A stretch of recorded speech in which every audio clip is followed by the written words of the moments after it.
This week on the BackTable podcast. I think it's going to be more collaboration, more interdisciplinary work like we're having right now between interventional radiology and medical oncology. I think our systemic therapy space has evolved dramatically, but it is still evolving. We are still identifying new targets, new immune checkpoint inhibitors that are promising, and then adding on local regional approaches. Well, what can we do to prime the immune system locally? Zach mentioned IRE or cryoablation. These sort of techniques I think we're going to continue to work together, and as we collect more data, improve survival further.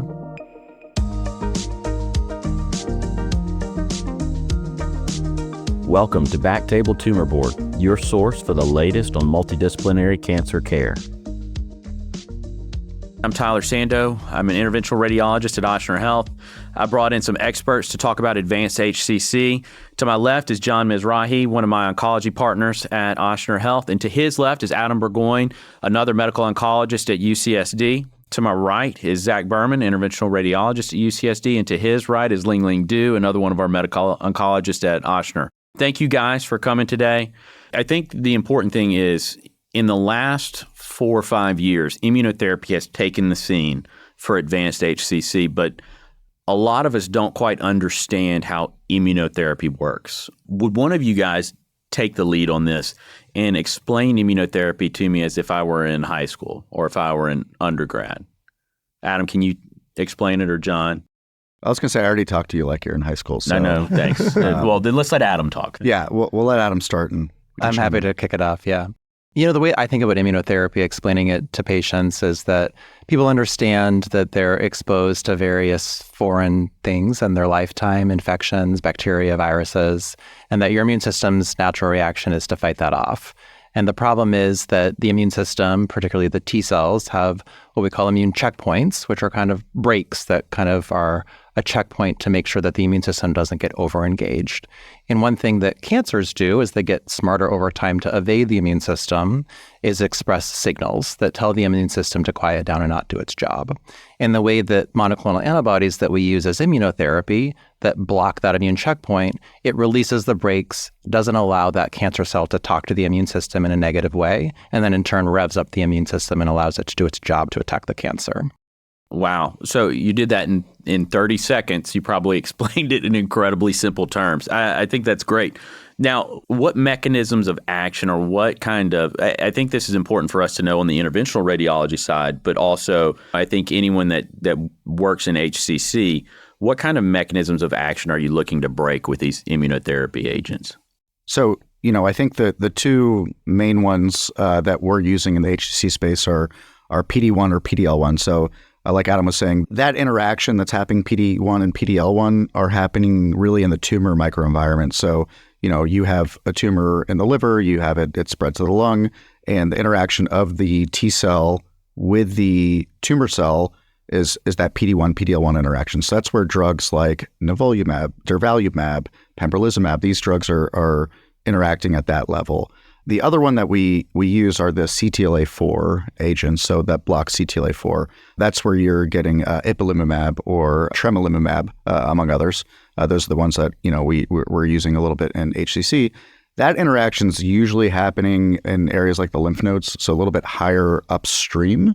We think that because of that, you're causing more T cells to then drive into the tumor microenvironment and also creating some memory. So when you see these tails of the curve that I'm sure we'll get into with a lot of these immunotherapy studies, our understanding is that a lot of that is being driven by that CTLA-4 blockade, and the memory you're creating in those immune cells really happens from that upstream blockage of that CTLA-4.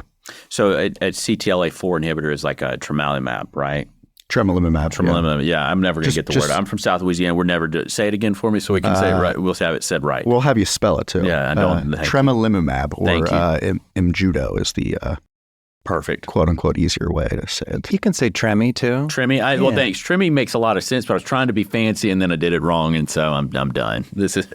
So there have been some impactful immunotherapy trials in HCC, and Lingling, I've heard you talk about this a million times over.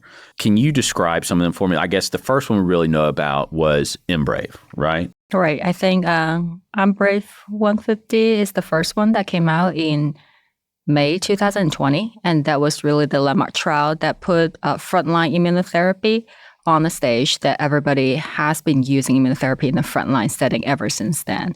So that is the randomized untreated advanced HCC patient to receive either atezolizumab and bevacizumab. So that's actually a combination of immunotherapy and targeted therapy. Atezolizumab is a PD-1, PD-L1 inhibitor, and bevacizumab is VEGFR antibody. So they randomized patients to receive either atezo-bev versus, at that time, standard of care sorafenib, and atezo-bev significantly improved over survival. I think the median over survival was improved to 19 months with atezo-bev versus, I think, 13 months with sorafenib. And I think it's important, Bev, we on the interventional radiology side are familiar with Bev, right? Because it's Avastin, and we see that a lot in colorectal cancer patients, right? And so that's a drug we're familiar with from being careful about not dissecting blood vessels, because as it being a VEGF inhibitor, it definitely makes the blood vessels a little bit more difficult to manage. What about, can y'all tell me about the other trials, like Himalaya? What is Himalaya? Himalaya was the durvalumab and tremelimumab. So this was a little bit different than the I Am Brave, which was PD-1 and VEGF. So Himalaya was looking at PD-L1 and CTLA-4. So durvalumab and tremelimumab, and it was versus sorafenib. They also had an arm that was durvalumab alone. Basically, what we found was that there was a median overall survival advantage of doing durvalumab tremelimumab versus sorafenib. And recently, they actually published their 5-year overall survival data. So at 5 years, about, I think it was 19 to 20% of patients were still alive in the durva-tremi arm, which is, pretty significant if you think back to, before we started, we were talking about patients everybody on lives for a year, yeah. Yeah, that we have a 5-year survival that's in the, not just double digits, but, 20% is actually pretty remarkable. What's interesting about the dosing of that is that you're using, in previous usage of PD-1 and anti-CTLA-4, like Ipi/Nivo primarily in other malignancies, you keep giving the CTLA-4, but this is a little bit different. So it's the stride regimen. So you're giving durva and tremi, and the tremi you're only giving one time. So that CTLA-4 you're giving one time is like a priming dose in that first infusion. And then each subsequent infusion, which is every 4 weeks, it's just the durvalumab. So it's a little bit easier from, not only a logistical standpoint, but also toxicity. You're not getting that repeat CTLA-4. Now, in the study, as part of the regimen, you can reprime them and give them tremi again. Let's say you had someone with a nice response, you could go back, if they lose that response after 6-9 months, give them tremi again. But the way it's designed is that you only give it that first time. So it is an interesting approach to treating them. I think the special part with the Himalaya trial, now that you're talking about that, they originally had the fourth arm. That is a several dose of tremelimumab with durvalumab, but tremi at the lower dose. But then it turned out to be the outcome did not really change that much compared to just the one priming dose, but side effect way much worse. Yeah, you see a slight increase. If you actually parse the data a little bit and look at the durva alone arm and then the durva with the one dose of tremi, there is a little bit of an increase in the immune-mediated adverse events, but it's not that much, and not as much as I would say that we're typically used to seeing with the addition of anti-CTLA-4 and other malignancies like renal cell carcinoma, right. melanoma, that kind of thing. The stride is a relatively easy regimen to tolerate. Yeah. I think the other important point for both of these studies is it's really a combinatorial approach of targets. We were chatting a little bit before we started about, we think of immunotherapy usually from, the PD-1, PD-L1 axis. And in the earliest stages of immunotherapy or HCC, we were using single agent PD-1 inhibitors like nivolumab or pembrolizumab. But it was really these combination strategies of either anti-PD-1, anti-VEGF, or anti-PD-L1 plus CTLA-4 that really moved the needle forward in terms of improving outcomes. Right. Yeah. It's almost like you almost needed something else with it. Exactly. Absolutely. That's a great point. That's exactly how I remember. It was like back in 2015 when single agent nivolumab data was first presented from the CheckMate 040 study at ASCO annual meeting. We started using single agent nivolumab. When we had a good response, we had a good durable response. But after everything after that, the frontline nivolumab trial was negative, and then pembro was not that great. We very soon realized that we definitely need more than one single agent PD-1, PD-L1 blockade. I was going to quote that trial to sound smart, CheckMate 040, just so that I could not be considered the dumb one in the table. But Checkmate 459 was the phase 3 trial for that, and that wound up being negative. It was a single agent. But there's been a Checkmate trial that was combination that was successful. That was Ipi-Nivo, right? Right. That's 9DW. Yeah. Can you elaborate on that one, Adam? So this is the kind of most hot off the press data. Those Checkmate 90W was presented at both ASCO and ESMO this year, which is looking at frontline ipilimumab plus nivolumab, which is, again, combination of CTLA-4 and PD-1 inhibition, versus the difference here was it was dealer's choice TKI for the comparator arm. So in the evolving years since IMbrave 150 and Himalaya, lenvatinib sort of became the preferred TKI over sorafenib. So one difference of Checkmate 90W is that actually the majority of patients in the comparator arm did receive lenvatinib, not sorafenib, which is probably why we saw that comparator arm overall survival actually be quite long. But the top line data itself was very impressive with a median overall survival of now approaching almost 2 years, which again, we're talking about advanced HCC patients that we used to tell really had less than 6 months to live.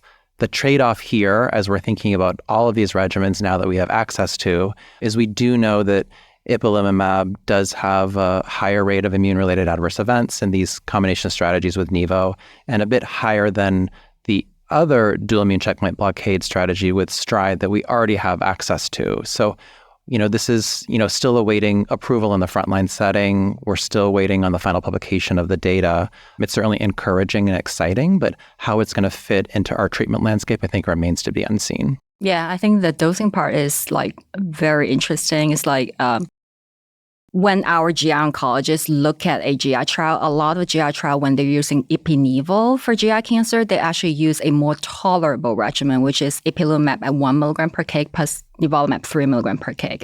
That's actually an easy way to tolerate, relatively easy way to tolerate it. But then there's a Checkmate 040 before the 90W study that showed that the easy way, like Ipi-1, Nivo 3, actually did not work that well. And the only winner from that trial was the Ipi-3, Nivo 1, and that's the hard, difficult, toxic regimen. So that was tested in 90W, very amazing result. But even if you look at the survival curves, over survival curves from these 3 trials, it's very interesting. So on the IMbrave 150, the survival curve for Tezo-Bev and the sorafenib arm started separating from each other very early in the treatment course. Almost like once they start, they separate from each other. On the Himalaya trial, the 2 curves sit on top of each other for a little while and then start separating. Like the median overall survival in the Devitremi arm was 16 months or so, but it's really the tail that is impressive, that a lot of people, not a lot, there's 15, 20% people. 20% of 5 years. Exactly, 5-year survivors. But when you look at the Checkmate 90W trial, in the beginning, both the progression-free survival and the overall survival curves, there's a crossover. So in the beginning, the Ipi-Nivo arm actually did worse. More people die and more people progress. And then there's this crossover. And then eventually, people who survive become the winner in the long term. That's very interesting. So to sum up, we have IMbrave, which is Atezo-Bev. We have Himalaya, which is Durvalumab, and then we have Checkmate 90W, which is Ipi-Nivo, right? And all of those showed improvement in overall survival. The tail changes, do you think that could be related to the etiology of the cirrhosis? Now, as I understand, the IMbrave, I think, was more Hep B positive patients. I might be wrong on that one. Probably shouldn't even speak to that. But do you... there are less non-viral compared to Himalaya. Himalaya has about 40% non-viral. IMbrave has about 30% non-viral. Okay. That's actually a great question. We debate this all of the time, or at least discuss it. What's the data on immunotherapy with viral etiologies versus non-viral etiologies? That's a great question. We were actually, Lingling and I were having this conversation this morning because we're really cool. But I think initially there was, I think we probably all have maybe different perspectives on this, but I think initially there was definitely a thought in the field that viral etiology does better with immunotherapy-based regimens, and maybe perhaps a TKI is more appropriate for non-viral. And then I think now study upon study and meta-analysis have shown that's actually probably not the case, that really there's not a patient where their etiology should factor into whether they're getting immunotherapy first line or not. Everyone should be getting immunotherapy first line as long as they're eligible for it. That's how I interpret the most recent data. I don't know if anyone feels differently. Yeah, I totally agree in terms of what we know about HCC and etiology now. We're not really using it clinically to, choose regimens.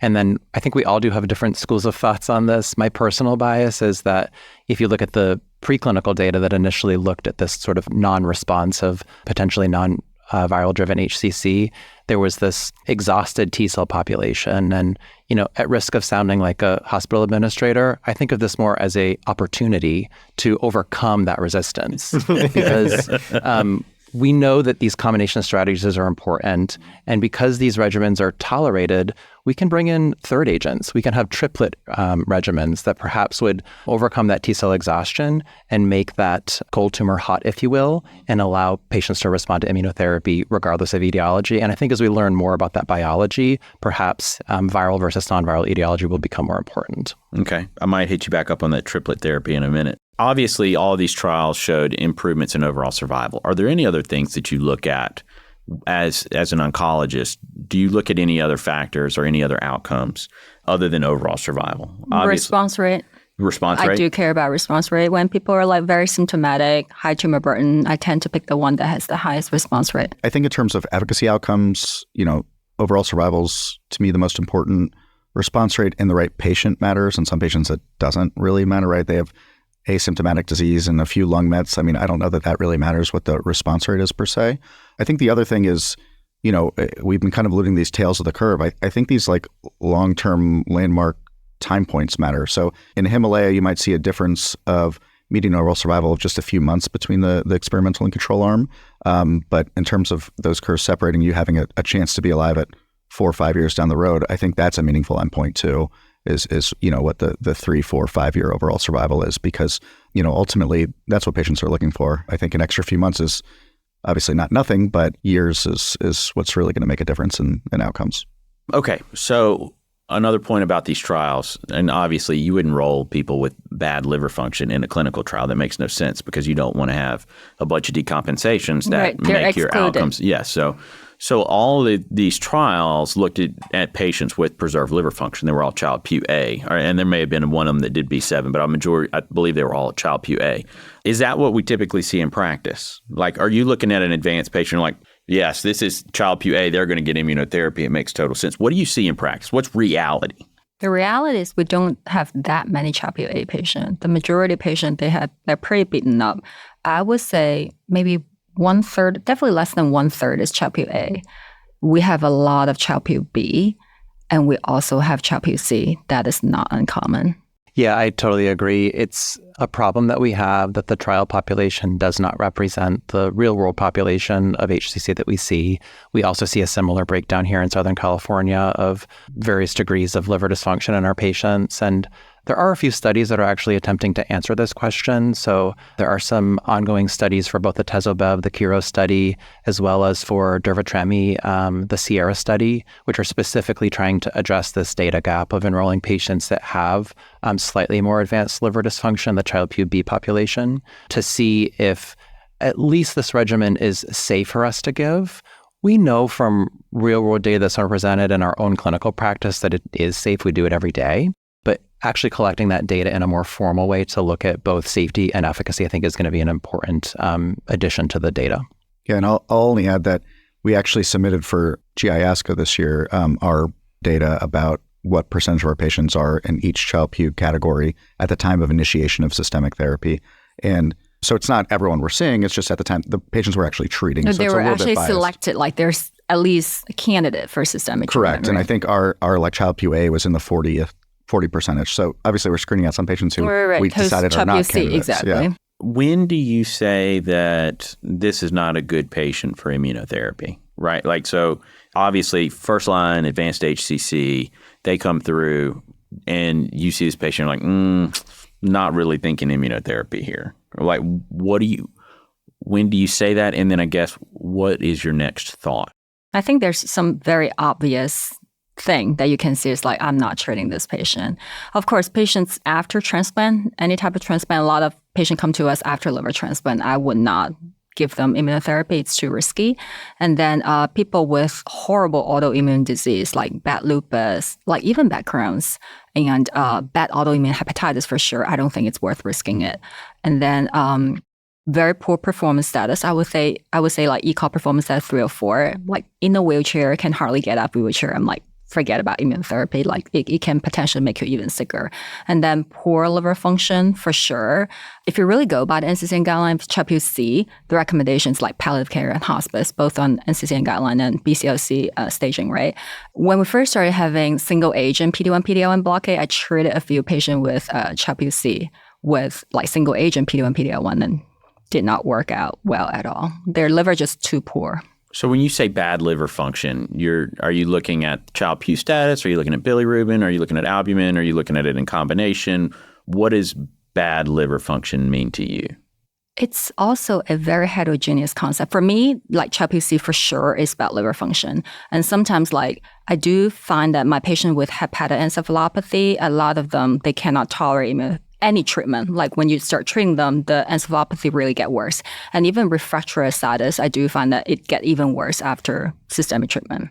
I think of it in sort of two ways. I mean, these are monoclonal antibodies. They're not metabolized by the liver. So from like a safety perspective for other medicines, we don't have to consider that as heavily as we do for like chemotherapy, for example. However, if a patient is dying of their liver failure, it doesn't matter if I give them a complete response with immunotherapy. If the cancer is not driving it and it's from their cirrhosis, I'm not helping that person. And the other question that I ask myself in thinking about immunotherapy and someone that's more frail is, if they had an immune-related toxicity, would I feel comfortable giving them high-dose steroids or other immune suppressive agents? And if I'm worried that that intervention would be potentially fatal or too risky for them, then I take some pause with thinking about offering that. But that being said, I have given immunotherapy to a cadre of patients in their 80s and 90s, including patients that have responded really well and done well. So this is something we never talked about in the TKI era. So it is something that comes with risk, but we are able to push the envelope a bit further just because the agents are relatively well tolerated. Yeah, I'll add to that. I think that's an excellent point, everything you just said. And, I'll give an example of like, I've had patients where you'd look at paper and you're like, oh, you're a B8, but right. But like their bilirubin's been 3.5 for like 3 years. And I'm like, maybe your liver disease is not going to kill you in the next 12 months. So like you are someone who I think like this liver cancer could kill you. And to me, that's like someone who, I would carve out and say, you are, to me, an appropriate person that we should try systemic therapy for, immunotherapy for. So it's basically what you're saying is stable bad liver function, not a progressing bad liver function. Correct. Like I explain to patients when they come in that we're, when you come in with HCC, we're fighting a war on two fronts. And one is the war against the cancer. We have some tools to treat that. And one is the war against the, liver. One front is against liver. And I ain't got tools to treat that, unfortunately. And if this is going to kill you before I ever have time to do any work, exactly what Aaron was saying is this is a futile exercise. So, hopefully we're catching the patients and treating the patients who are actually going to make a difference in their survival. I actually feel that's very controversial. So like by theory, you should only treat patients with good liver function, right? But like you said, like these patients, they come in to see us, bilirubin 2 and 3, we give them the treatment. A lot of times what I tell patients, like, if you're willing to put up the risk, I can give you a dose. Like we can just play by ears and see how you turn out. I definitely have patients like who were able to continue with treatment. It did not, like their liver function did not decompensate too much after that. But I also have patients like the liver function decompensate after that. I've had Zach sit here the whole time and not say a word. And I'm going to get, I want him to chime in just a second, but I want to clear out two things. One, so if a patient's going to start a TZO-BEV, they need to get a screening endoscopy, right? And so they need to make sure that they don't have clinically significant varices. That's a barrier. Right. They're not at high risk of bleeding. By and large, immunotherapy is very well tolerated. What kind of oddball issues have you noticed with immunotherapy? Anything out of the unusual things to recognize, be aware of? I mean, obviously, we've seen some significant immune-related toxicities in the lungs, right? We've in the liver. Hepatitis is common, actually. Okay. Is there anything else to know? I mean, it could affect any part of your body. That's the tricky thing. I think actually the liver one's the toughest for me because sometimes you're like, man, is this the beginning of like a immune-mediated hepatitis, or is this just their cirrhosis getting worse? Is this disease progression? Like there's the differential so broad there, and you're like treading a little bit carefully. Like, do I pull the trigger on starting steroids? Do I set them for a biopsy? And our IR guys are very hard to get in touch with. So yeah, thanks. No, I'm just kidding. So obviously, so I think that actually can be a little trickier than pneumonitis. I feel like we're pretty used to diagnosing that and treating that, but I feel like the hepatitis gets really tricky, and the rates of those are reasonably high when you look at the studies. Now, I wonder if some of that truly is hepatitis because it's a clinical judgment. It's not. You're not getting biopsies in the majority of these patients to You're just looking at AST/ALT. Yeah, so sometimes it's like we call it immune-mediated hepatitis, but sometimes I wonder if it may not be. But that one's always very tricky for me. And sometimes, we think of these more common itises as things that are relatively easy to treat, if you will. Colitis, even the hepatitis, the thyroid abnormalities are very common. But it is important to keep in mind that the more high-risk itises, encephalitis, cardiomyocytes, they can be fatal. And, like pneumonitis. Exactly. Like people die from it. So it is something that we are a discipline that tolerates an inherent amount of risk in medical oncology. It's part of the disease process of an advanced patient. But although generally speaking, most people are going to do well in immunotherapy, there are these rare birds and including fatalities. So we have to be mindful of that. Now, I've had Zach sit here the whole time, and now I can transition. I'm sorry you had to sit here the whole time. No, this is fascinating. I'm like, I would rather just sit and listen. Yeah.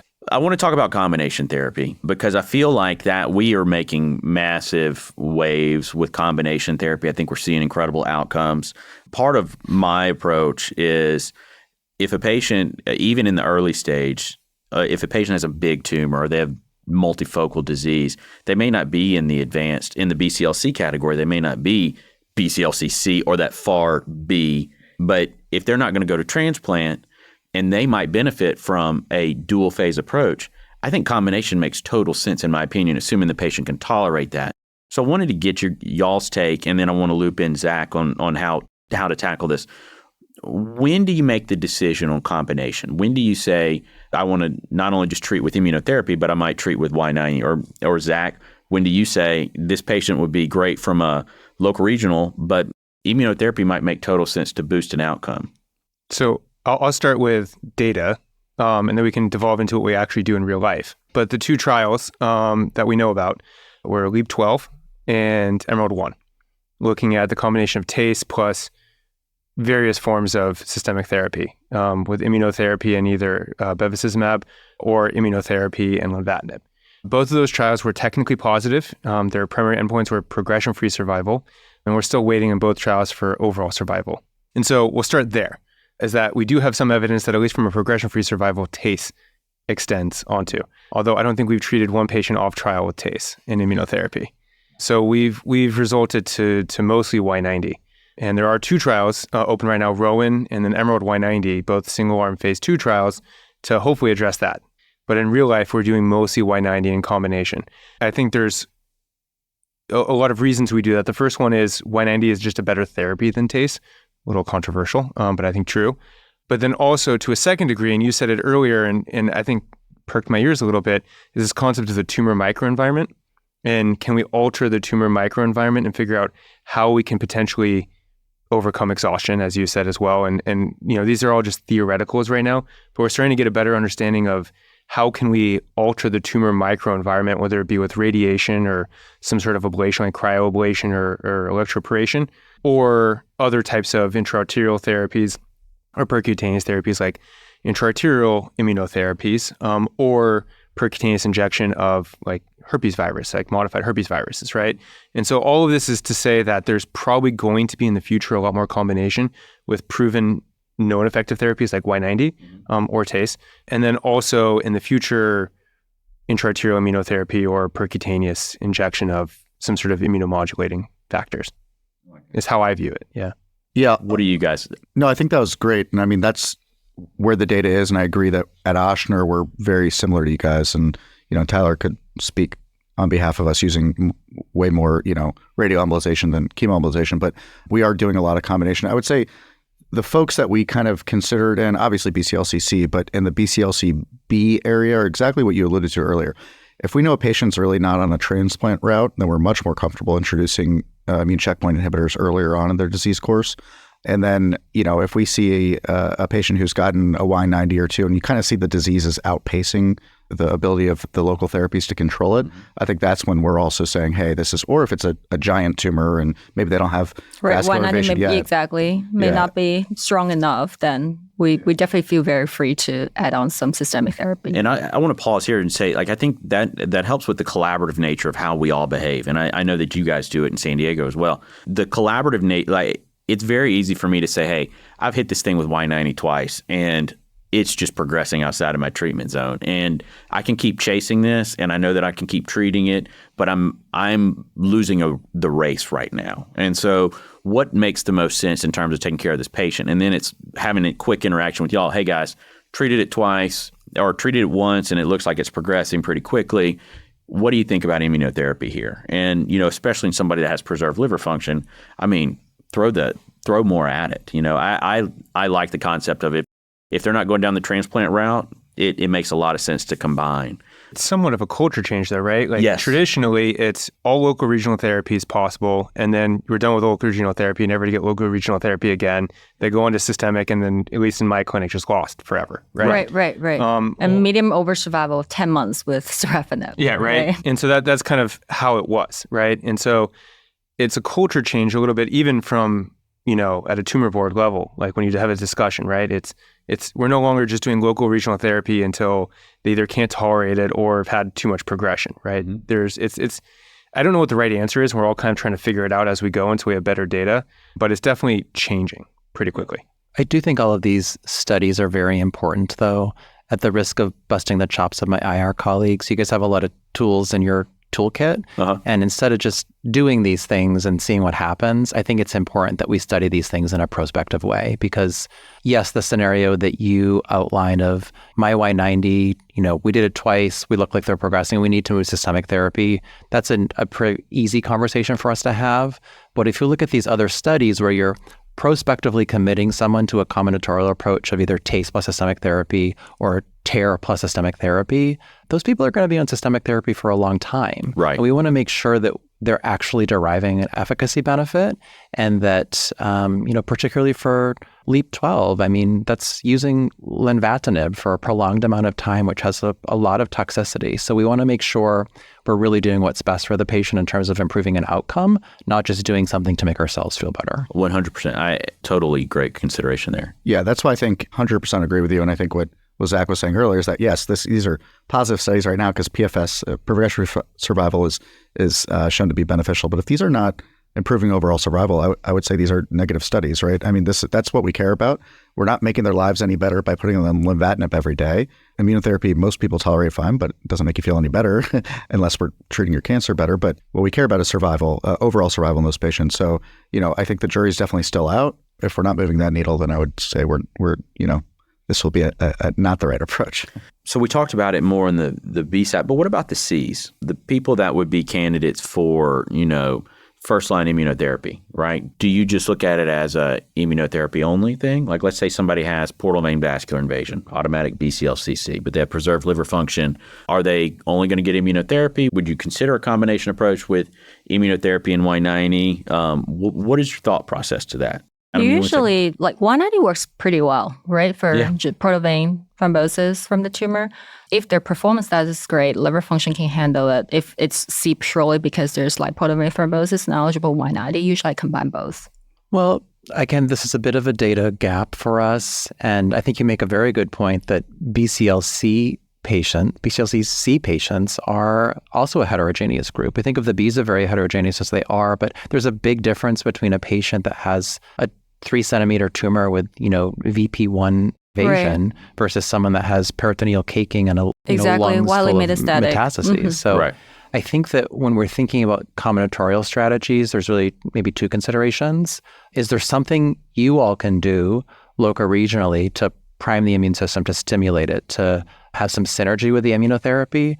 Versus, are there things that we can do for just better disease control in the liver, because that's really where the disease is? And then I've said this like 12 times, but I completely agree. I think, I try to say in those patients, like, is this patient going to die from their intrahepatic disease? And if so, then I think doing something local regionally, if we think it'll help them, makes sense. So exactly what you described, a small tumor that happens to have portal vein invasion, to me, that's a very good candidate for combination therapy. Now, you could take the approach of starting them on systemic and then, doing Y90 as a consolidative approach, or if you believe in this priming effect, then doing them at the same time. I think, you can make arguments for both of those, but I think that's like one of the optimal candidates for doing combination therapy. I also have patients who say have been getting frontline systemic therapy for a little while, like more than 3 months. And then there's like one teeny bitty new cancer HCC in the liver that a lot of times I don't have great second line option. Like, what am I going to give them? A TKI second line, right? I would just use Y90 to zap that new spot out and just keep them on immunotherapy. And have patients still do well.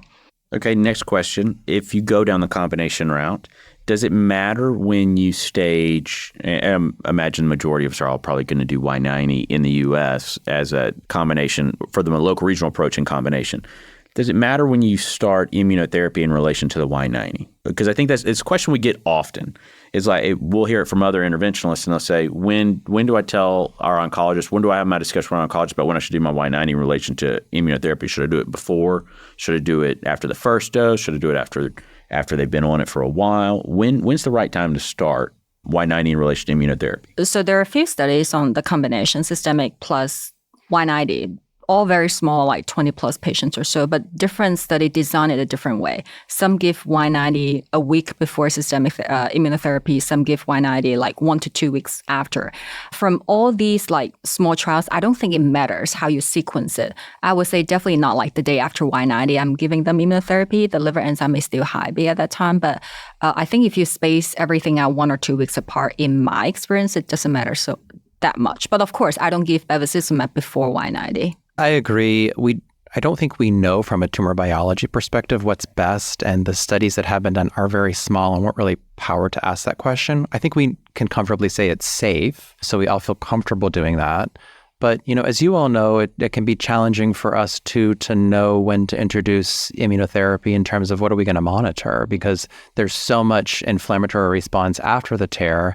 Imaging is not going to be our best surrogate moving forward for months until things kind of declare themselves. So that also can be a challenge for us as well post-tear. When do we start immunotherapy knowing what we're going to monitor for response? I think another point too is, and we looked at our own data and we actually found that there was no difference in outcomes or adverse events with when they started immunotherapy to Y90. But I have a dosing related question for you, Zach, because I imagine you're doing lots of Y90 and I got to get you to talk at this table with these oncology geniuses. Do you dose any differently when you do Y90 in conjunction with combination therapy? Do you have any considerations there? Now, I've heard some approaches, but I want to hear yours. Yeah, totally. I'll even take a step back, right? So when I look at, we talked about bevacizumab, right? Most of my experience before atezo-bev was FOLFOX bev in colorectal patients, right? And these patients were getting FOLFOX bev for quite a while before I would do, radioembolization, and their arteries were affected by it, right? And it was a huge issue. I have not seen that issue in my HCC patients. And so I wouldn't, for all the interventionalists out there, I wouldn't use that as a reason not to consider intra-arterial therapy, is that I just don't see the same thing. And I think our current protocol is just to skip an infusion before, give us a couple weeks, and then they can start it almost immediately after the procedure as well, continuing it back. As far as dosing, it always talks about the same thing that we talked about previously is what are your intents, right? So if they have a solitary tumor that's growing, which is our most common scenario that we've been treating after immunotherapy, I'm talking about ablative therapy, right? I want this tumor to be gone completely, the one that's growing. And the rest of the tumors inside of the liver presumptively are being controlled by the immunotherapy, right? And so then you're just using straight ablative dosing. If they have multifocal progression throughout the entire liver, I don't think addition of local regional therapy is going to be that helpful. And, maybe not instead of doing a palliative, amount of dosing, we can start to discuss switching systemic therapies at that point.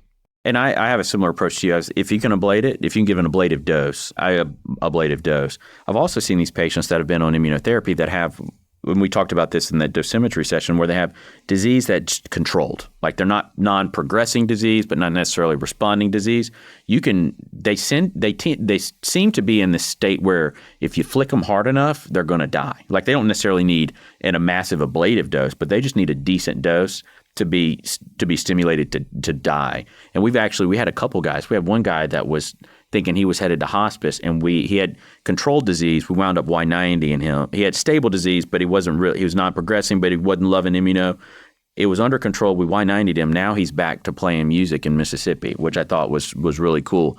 I've heard of another approach too when dealing with combination Y90 and immunotherapy is to not necessarily do the same type of ablative dose as you would to basically leave some tumor viable for the immune system to respond. Now, I can tell you, I don't personally do that. I would rather just go in and kill it straight up. What are your thoughts on that?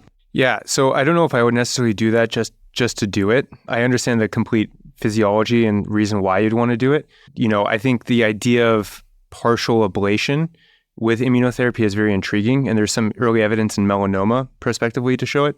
I would love to do that as part of a trial, right? But you wouldn't advocate for someone to do it outside of a trial right now? Nope. I think if they're having growing disease, you have to treat the entirety of the disease, which is just an oncologic principle, right?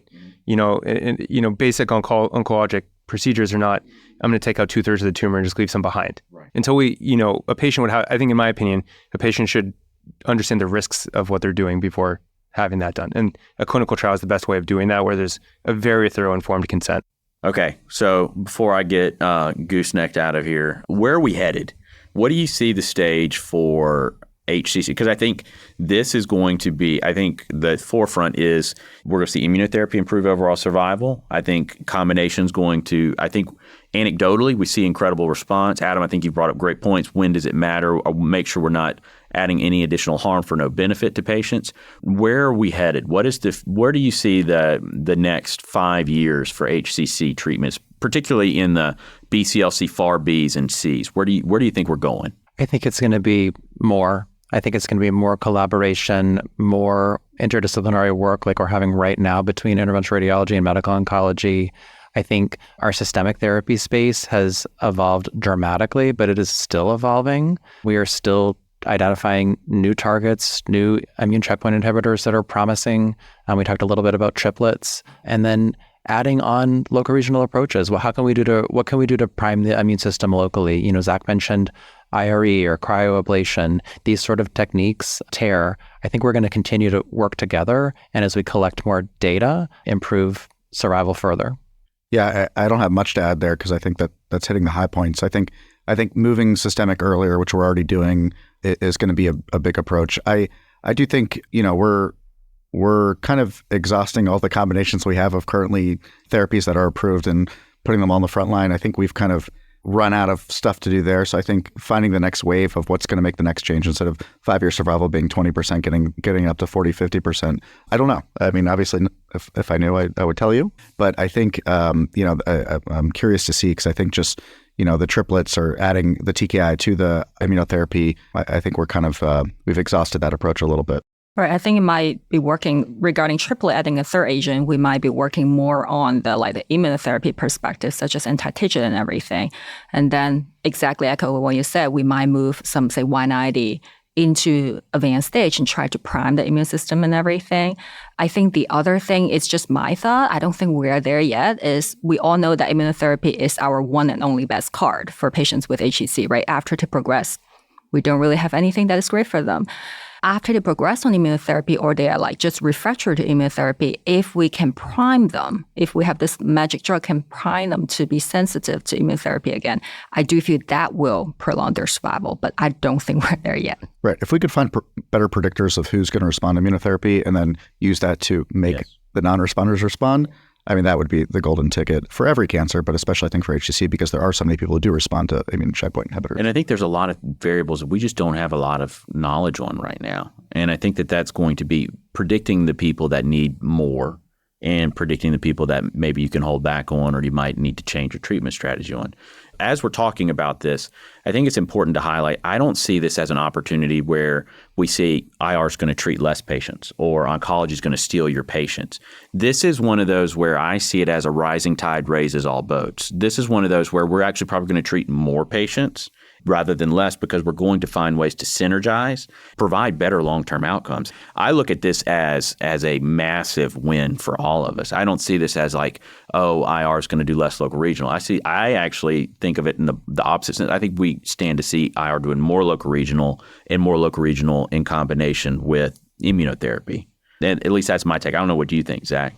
Completely. And I think it's going to evolve a lot. I think we're going to see new technologies and new ways of combining and It's just a really exciting time. I know we were talking earlier that all of our careers kind of started, for you guys, the immune checkpoint revolution that happened with HCC.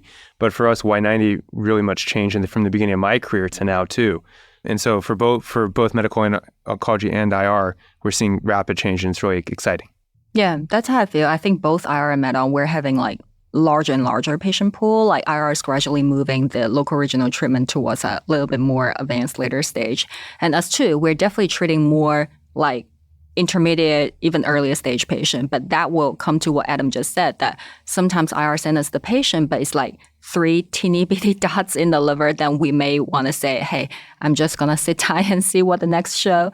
Because when we're treating this like early stage patient with small tumor burden in the liver, we do consider the side effect of immunotherapy as well. That's awesome. Well, thank you guys. We stayed on time again. This is like 3 for 3. Thank you guys for your time. This was a lot of fun. I learned a lot. I hope the listeners are able to take away your knowledge and capitalize on everything you said. So thank you all for coming and sharing with us.